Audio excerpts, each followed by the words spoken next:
ప్రభు అయినటువంటి యేసుక్రీస్తు నామానికి స్తోత్రాలు. అందరికీ ప్రేజ్ ది లార్డ్. దినమన్నాడు దేవుడి వాక్యం యెహోషువ గ్రంథము 1వ అధ్యాయం 2వ వచనంలో మనం ఇక్కడ దేవుడి వాక్యము చూసుకుందాం. కాబట్టి నీవు లేచి నీవును ఈ జనులందరూ ఈ యోర్దాను నది దాటి నేను ఇజ్రాయేలులకు ఇచ్చుచున్న దేశంనకు వెళ్ళుడి. హల్లెలూయా. ఈ మాట ఎవరికి సెలవిస్తున్నారు అని అంటే దేవుడి వాక్యం చూసుకున్నట్లయితే యెహోవా సేవకుడైన మోషే మృతులైన తర్వాత నూను కుమారుడైన యెహోషువకు సెలవిస్తున్నాడు. యెహోషువ మోషే దగ్గర ఎవరు అని అంటే మోషే దగ్గర పరిచర్య చేయవాడు కదా, పరిచర్య మోసేకు చేసేవాడు. కాబట్టి అక్కడ అతను మృతి పొందిన తర్వాత నూను కుమారుడైనటువంటి యెహోషువకు దేవుడు సెలవిచ్చిన మాట ఏమని, నీవు లేచి అంటున్నాడు.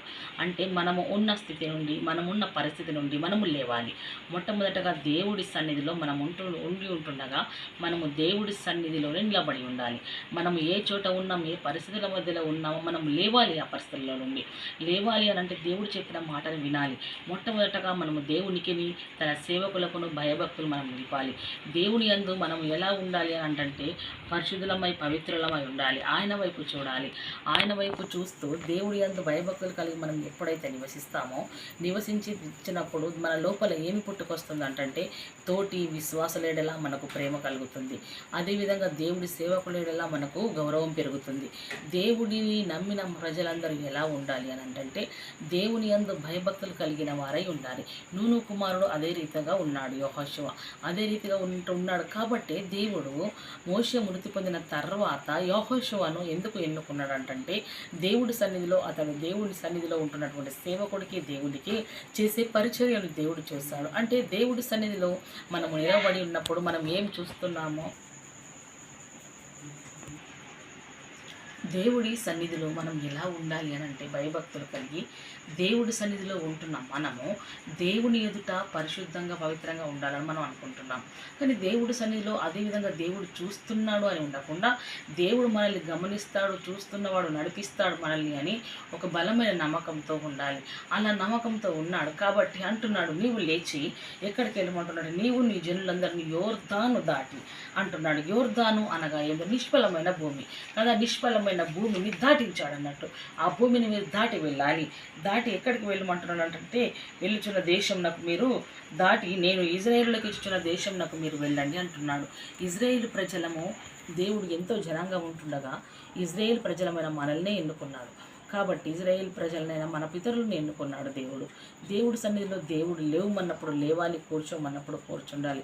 అది ఎందుకు అని జరుగుతుంది అని అంటే దేవుడు ఏమి చెప్తున్నాడో మానవుడు అది వినాలి, అది చేయాలి. కాబట్టి అక్కడ సేవకుడు చేశాడు కాబట్టి దేవుడు తన సన్నిధిలో ఆయన నిలిచి నడిచిన దాన్ని దేవుడు చూశాడు. ఎందుకు చూశాడంటే దేవుడు ఎప్పుడో వారికి ఇజ్రాయేల్ ప్రజలకు నేను ఇస్తానన్న కానాను దేశాన్ని ఇచ్చి ఉన్నాడు వాగ్దాన పూర్వకంగా. ఆయన ఇచ్చి ఉన్నాడు కాబట్టి తన తర్వాత వచ్చిన యెహోషువ నూను కుమారుడైనటువంటి యెహోషువకు సెలవిచ్చి ఉన్నాడు, మీరు అక్కడి నుంచి లేచి వెళ్ళండి. అంటే మనము కూడా ఏ స్థితిలో ఉన్నాం, ఏ పాప పరిస్థితిలో ఉన్నాం, ఎటువంటి దోషంలో ఉంటున్నాం, ఏ ప్రజల మధ్యలో మనం నివసిస్తున్నాం, ఎటువంటి స్థితిగతుల మధ్యలో మనం బ్రతుకుతున్నాం, ఎటువంటి కండిషన్లో మనం ఉంటున్నాం, మనం ఉంటున్న కండిషన్ సరి అయినదేనా, మనం ఉంటున్న వాతావరణం సరి అయినదేనా, మనం నిలిచి ఉన్న ప్రదేశం సరి అయినదేనా, ఒక్కసారి మనల్ని మనం పరీక్షించుకోవాలి. ఒకవేళ సరి అయిన ప్రదేశము కాకపోతే దేవుడు అంటున్నాడు, ఇది నమ్మడు నీవు లేచి నేను నీకు ఇస్తున్న దేశంలోకి వెళ్ళండి అన్నప్పుడు నీకు ఏ స్థలంలోనైతే ఆటంకంగా ఉందో ఆ స్థలమును నువ్వు పరిశుద్ధపరచమని దేవుడిని అడగాలి. ఏ స్థితిగతి అయితే నీకు వ్యతిరేకంగా ఉందో ఆ స్థలంలో నేను ఉండాలా అద్దా, ఇది నీ చిత్తమా కాదని ప్రభువుని అడగాలి. అప్పుడు ప్రభుల వరకు మనకు ఎక్కడికి నడిపిస్తాడో ఆయన నడిపిస్తాడు. పరిశుద్ధుల గుంపులోకి, పవిత్రమైన గుంపులోకి, తనకిష్టమైన ఆధ్యాత్మికమైన మనుషుల మధ్యలోకి దేవుడు మనల్ని నడిపిస్తాడు. కాబట్టి ఇక్కడ దేవుడు వాక్యం మనం చూసుకున్నట్లయితే యెహోవా ఐగుప్తులకు చేసిన గొప్ప కార్యములను వారు ఏమంటే గొప్ప కార్యములను ఇజ్రాయేలీలు చూచిరి కనుక ఆ ప్రజలు యెహోవాకు భయపడి యెహోవా యందును ఆయన సేవకుడైన మోషే యందును నమ్మిక ఉంచిరి. అప్పుడు ఎలానట, గొప్ప గొప్ప కార్యాలు దేవుడు ఆ కాలంలో మోషే ద్వారా దేవుడు జరిగించాడు. దేవుడు మోషే ద్వారా జరిగించిన సంగతి మోషేతోని ఉన్న ప్రజలందరూ చూశారు కాబట్టి దేవుడి యందును మోషే యందును భయభక్తులు నిలబడి, ఎందుకంటే ఆ కాలంలో ఇజ్రాయేల్ ప్రజలకు దేవుడు మోషేని కనబడ్డాడు, వారిని నడిపించాడు, బానిసత్వం నుంచి విడిపించాడు, కానాను దేశానికి నడిపించాడు, యోర్దాను నదిని దాటించాడు. అది మోషే తన శక్తి ద్వారా కాదు, దేవుని యొక్క శక్తి ద్వారా, దేవుని యొక్క బలము ద్వారా చేశాడు. అదంతయు అంతటి అద్భుత కార్యములు, అంతటి బలమైన కార్యములు, బలచూచక నూతకమైన కార్యములన్నీ మోషే దేవుని ద్వారా జరిగించినప్పుడు, అప్పుడు దేవుడు మోషేను ఎన్నుకొని జరిగించినప్పుడు ఆ ప్రజలందరూ ఆ కార్యములను చూసి దేవునికి మోషేకు భయపడ్డారు. మనం దేవుడి మధ్యలో ఉంటున్నాం, మనము ప్రవచిస్తున్నాం, ప్రకటిస్తున్నాం, ప్రార్థిస్తున్నాం. మనము చేస్తే ప్రార్థన దేవుడి అద్భుత కార్యాలు చూడగలుగుతున్నారా? ప్రజలు ఆశ్చర్య కార్యాలు చూడగలుగుతున్నారా? ఎట్టి రీతి కార్యాలు చూస్తున్నారు?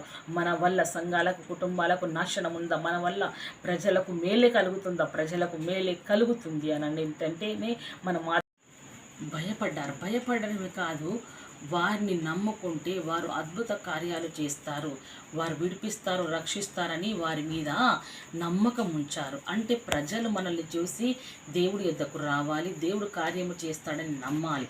అటువంటి నమ్మకత్వంలో ప్రజల్ని నడిపించాలి. అప్పుడే మనము నిజమైన క్రైస్తత్వంలో, క్రీస్తులో నిలిచి నడిచినట్లు, వెలుగులో మనము జీవించినట్లు దేవుడు వాక్యం సెలవిస్తుంది. అదే రీతిగా చూసుకున్నట్టు ఆయనకు ముందుగా ఏం నడుస్తుంది? తెగులు నడుచుచున్నవి, ఆయన పాదముల వెంట అగ్ని మెరుపులు వచ్చుచున్నవి.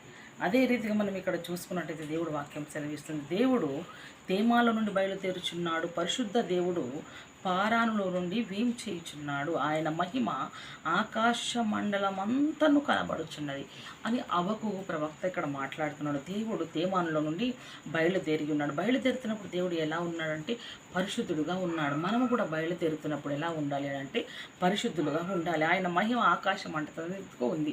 అట్టి మహిమలో మనము కూడా నివసించాలని దేవుడు కోరుకుంటున్నాడు. ఆయన అంటాడు, సూర్యకాంతిలో సమమైన ప్రకాశము కనబడుచున్నది. దేవుడు ఎలా ఉన్నాడంటే సూర్యకాంతంతమయమైన ప్రకాశమానం ఆయనలో ఉంది. ఆయనని వెలుగై ఉంటున్నాడు, ఆయనని జీవమై ఉంటున్నాడు. కాబట్టి మనల్ని దేవుడు వెలిగిస్తున్నాడు. మనల్ని వెలిగిస్తున్నప్పుడు మనము ముఖము కూడా తేజోమహిమ వలె ఉందా? మనల్ని చూడగానే దేవుడు మహిమ, మన మాట వినగానే పరిశుద్ధులు అని కనబడుతుందా? అలా కనబడితేనే మనం దేవుని బిడ్డలమంటాడు. ఆయన హస్తంలో నుండి కిరణములు బయలు వెళ్తున్నవి. ఆయన హస్తంలో నుండి ఏం వెళ్తున్నాయట? కిరణాలు బయలు వెళ్తున్నాయట. ఆ హస్తంలో నుండి కిరణాలు బయలు వెళ్తున్నప్పుడు ప్రతి రోగము, ప్రతి వ్యాధి, ప్రతి సమస్యను విడుదల కలిగిస్తుంది. ఆ కిరణాలకు, ఆ వెలుతురుకు కదా, వెలుతురుకు చీకటి నిలవలేదు. మన జీవితాలలో ప్రతి చీకటి తొడుపు పెట్టబడుతుంది, తొలగించబడుతుంది. ఇక్కడ అంటున్నాడు, ఆయన ఒక మాట అంటున్నాడు, ఆయనకు ముందుగా అందుకనే తెగుళ్ళు బయలు వెలుచున్నవి, ఆయన పాదముల వెంట అగ్ని మెరుపులు వచ్చుచున్నవి. ఎలా వచ్చుచున్నవి అగ్ని మెరుపులు? అగ్ని పాదములు కలిగిన వాడు, అపరంజి పాదములు కలిగిన వాడు. ఆ రీతిగా మాట్లాడుతున్నాడు దేవుడు వాక్యం సెలవి. యోర్దాను, కానాను, తూర్పు సరిహద్దును మనం ఇక్కడ చూసుకున్నాం. దేవుడు వారికి అప్పటికే వాగ్దాన రూపంలో ఆ దేశాన్ని ఇచ్చేశాడు కదా. మనం చూసుకున్నట్లయితే ఇక్కడ ఏమంటున్నాడంటే అదే దేవుడు వాగ్దాన రూపంలో ప్రజలకు ఇచ్చినట్లుగా ఆ ప్రజలకు ఆ వాగ్దాన దేశాన్ని దేవుడు అప్పుడే ఇచ్చేశాడు. వాగ్దానపూర్వకంగా ఆ దేశములను, యోర్దాను, కానాను, తూర్పు దేశం, తూర్పు దిక్కున ప్రతిదాన్ని దేవుడు ప్రజలకు వాగ్దాన రూపంలో ఇచ్చేశాడు.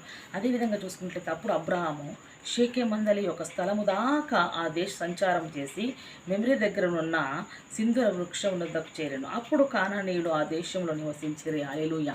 కానాను దేశంకు ప్రజల్ని పంపుతానన్నాడు కదా దేవుడు. దేవుని వాక్యం సెలవిస్తుంది. అబ్రహాము ఎలా చూస్తాడు అనంటే ఆ విధంగా ఆయన బయలుదేరుచినప్పుడు దేవుడు పిలువగానే నీవు లేచి నీ దేశమును, నీ తండ్రి ఇంటి వారిని విడిచి రమ్మన్నప్పుడు అబ్రహాము ఆలోచించక పిలిచిన వాని యందు నమ్మకం ఉంచాడు. పిలిచిన వాని యందు భయభక్తులు నిలిపి ఆయన బయలు వెళ్ళాడు. బయలు వెళ్ళి అక్కడ ఏం చూశాడంటే మమ్రీ దగ్గర ఉన్న సింధురవాది ఏలనట. ఎలా చేశాడంటే ఆయన యొక్క స్థలము దాకా ఆయన దేశ సంచారం చేశాడట. అంతయు తిరిగాడు అన్నట్టు. దేశ సంచారం అనగా తిరగడం. మమ్రీ దగ్గర ఉన్న సింధుర వృక్షం వద్దకు చేరాడు. తిరిగి ఆయన అక్కడికి చేరాడు. చేరినప్పుడు దేవుడు తను వదిలిపెట్టలేడు. కాబట్టి యెహోవా అబ్రహామునకు ప్రత్యక్షమై నీ సంతానమునకు ఈ దేశం నిచ్చెదనని చెప్పగా అతడు తనకు ప్రత్యక్షమైన యెహోవాకు ఒక బలిపీఠము కట్టెను. హల్లెలూయా. ఇక్కడ దేశ సంచారం జరిగించాడు. మనము కూడా దేవుడు పిలిచిన స్థలంకు పిలిచినాడు కాబట్టి నమ్మకం కలిగి లేచి వెళ్ళాలి. లేచి వెళ్ళినప్పుడు దేవుడు మనం తిరుగుతున్నాం, ఎక్కడికి వెళ్తున్నామో తెలియదు. ఒక స్థలము దేవుడు మనకు చూపించడం, మనం స్థిరమైనప్పుడు ఆ స్థలమును దేవుడు దర్శిస్తాడు. ఎందుకంటే ఆ స్థలమును మమ్రే దగ్గర సింధూర వృక్షంలో అక్కడ చేరాడు అబ్రాహాం. కాబట్టి దేవుడు అక్కడ ప్రత్యక్షమయ్యాడు. అతనికి అబ్రాహాంకు ప్రత్యక్షమై నేను నీ సంతతికి ఇస్తానన్న ఆ కానాను దేశంలో నేను నీకు తప్పకుండా నీ సంతతికి నేను ఇస్తాను అని సెలవిచ్చాడు. ఎక్కడ ప్రత్యక్షమయ్యాడు? దేవుడు ఏ ప్రదేశంను ఎన్నుకుంటాడో ఆ ప్రదేశంలోనే దేవునికి కావాల్సిన ప్రజల్ని నడిపిస్తాడు. దేవునికి కావాల్సిన రావాల్సిన ప్రజలు ఆ ప్రదేశంకు నడిచి రావాలి అని అంటే కొన్ని సందర్భాలలో సొంత గ్రామాలు, సొంత తండ్రి దేశాలు, సొంత ప్రజలను, సొంత ఆస్తులను వదిలిపెట్టి దేవుడు పిలిచినప్పుడు రావాల్సిన సమయాలు వస్తాయి. అలా వస్తున్నప్పుడు దేవుడు ఎక్కడ మనల్ని తిరుగుతుంటాం, ఏ స్థలము తెలియదు. ఒక స్థలంలో మనం స్థిరపరిచినప్పుడు దేవుడు ఆ స్థలంలో దర్శిస్తాడు. దర్శించినప్పుడు దేవుడు సెలవిచ్చిన వాగ్దానం అప్పుడు నెరవేరై ఉంటుంది.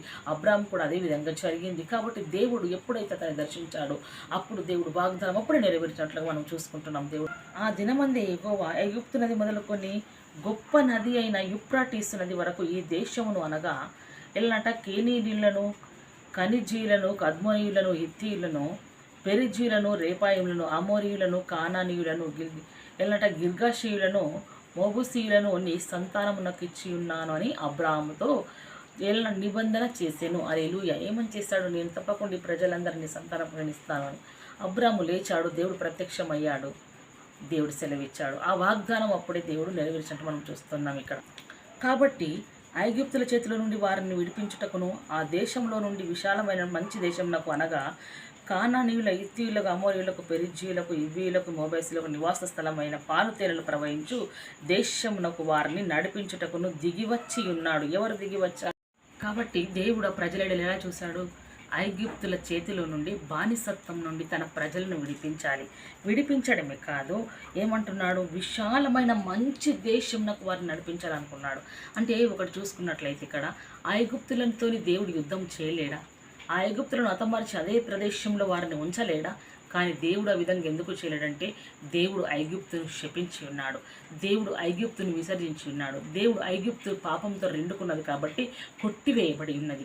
అందుకే తన ప్రజలు ఆ పాప ప్రదేశంలో నివసించుటకు దేవుడు ఒప్పుకోలేడు. ఆ ప్రజలు శాపంలో నివసించుటకు దేవుడు ఒప్పుకోలేడు. దానికి సంబంధించినవి చేర్చుకున్నటకు దేవుడు ఒప్పుకోలేడు. కాబట్టి తన ప్రజలను దేవుడు విడిపించాలనుకున్నాడు. విడిపించి మంచి దేశంలో కనగా, విశాలమైన మంచి దేశంలో కనగా కానాను దేశంలో తన ప్రజల్ని నడిపించాలనుకున్న దేవుడు విడిపించి తీసుకొచ్చాడు. తీసుకొస్తుండగా పోరాటం ఎదురైనప్పుడు అగ్నిస్తంభంగా, మేఘస్తంభంగా ఉన్నాడు. ఎర్ర సముద్రం దాటించాడు, ఎర్రకోను పోల్చాడు, ఆయి పట్టణాన్ని కాల్చాడు. నానా విధాలుగా దేవుడు యుద్ధం జరిగిస్తూనే ఉన్నాడు. సూర్యచంద్ర నక్షత్రం నాపాడు కదా, ఎన్నో కార్యములు చేశారు. కాబట్టి అటు దేవుణ్ణి మనం ఎలా జ్ఞాపకం చేసుకున్నాలి? ఇక్కడ దేవుడు వాక్యం అంటుంది కదా, దేశంను వారిని నడిపించుటకును దేవుడే దిగి వచ్చి ఉన్నాడు. పగలు మేఘస్తంభం, రాత్రి అగ్నిస్తంభమై యుద్ధము చేయుటకు తాను దిగి వచ్చి ఉన్నాడు. యుద్ధ సమయంలో యుద్ధము చేశాడు. వారి ఆకలి సమయంలో ఆహారం పంపించాడు. ప్రతిదీ దేవుడు ఎందుకు ఇచ్చాడనంటే తన ప్రజలను దేవుడు సంతోషపరచాలనుకున్నాడు. తన ప్రజలను దేవుడు ఆనందపరచాలనుకున్నాడు. తన ప్రజలకు దేవుడు ఉన్నత స్థితిలో ఉంచాలని కోరుకున్నాడు. తన ప్రజలు దేవుడి సన్నిధిలో పశ్చాత్తాప్తులై పరిశుద్ధులై బ్రతకాలని కోరుకున్నాడు. తన ప్రజలు ఉన్నతమైన స్థితిలో ఉండాలని దేవుడు కోరుకున్నాడు. కాబట్టి దేవుడు మంచి విశాలమైన దేశంలో నడిపించాలని ఉంటాడు. మనం సొంత గ్రామాలను, సొంత దేశంలో విడిచిపెట్టి వచ్చామని బాధపడకుండా దేవుడు మన పట్ల ఏ సంకల్పం కలిగి ఉన్నాడో, ఎక్కడికి నడిపిస్తున్నాడు, దేవుడు ఎక్కడ ప్రత్యక్షం అవ్వాలనుకుంటున్నాడు మనకు అక్కడ ప్రత్యక్షమై దేవుడే మనల్ని నిలబెడతాడు, దేవుడే నడిపిస్తాడు. మంచి విశాలమైన దేశంలో ఉండటకు దేవుడు మనల్ని సిద్ధపరుస్తున్నాడని మనం విశ్వసించాలి. ఇటు మాటలు దేవుడు మన ఆత్మ దీవించి ఆశీర్వదించి ఫలింపజేయునుగాక. ఆమేన్. Praise the lord.